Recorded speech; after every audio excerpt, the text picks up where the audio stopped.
Hello, my name is Marcus. I'm the compiler of a collection of therapy quotes entitled 1001 Windmills of the Mind, a collection of advanced self-help quotes taken from what's often called the psychodynamic or the psychoanalytic perspective, which long ago, as I understand, is referred to by some, or perhaps many, as philosophical medicine and narrative medicine.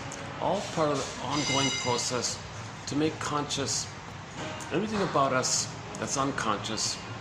If this unconscious part of us is related to an immense amount of fear based around deep existential conclusions which tell us that to be ourselves, that we can't be ourselves. There might be some deep belief that we can't be ourselves. We can't be our true self, our authentic self, our feeling self, our real self, and the capacity of the real self. Something in us is telling us, no, you can't do it. Okay, this is called self-activation, triggers abandonment depression, which leads to defense.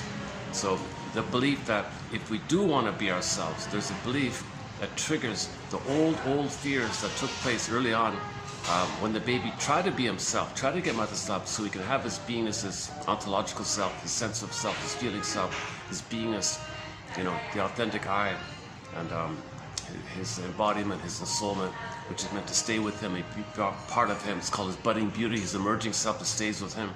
So originally the baby expected the mother's support for that to be there for him, and then when the mother failed it somehow, misattuned, malattuned, busy on her end, maybe she's preoccupied with what happened to her, can't be present for the baby.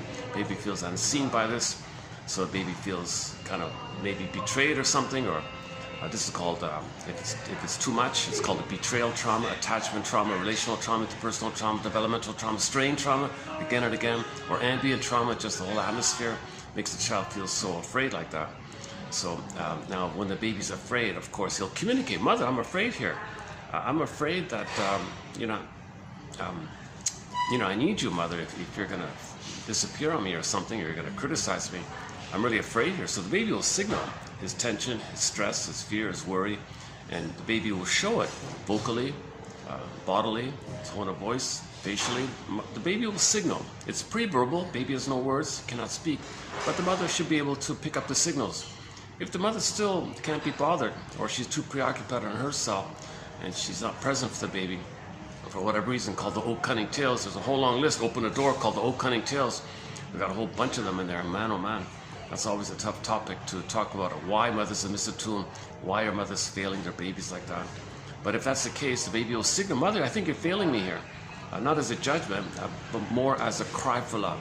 "Mother, my distress is a cry for love.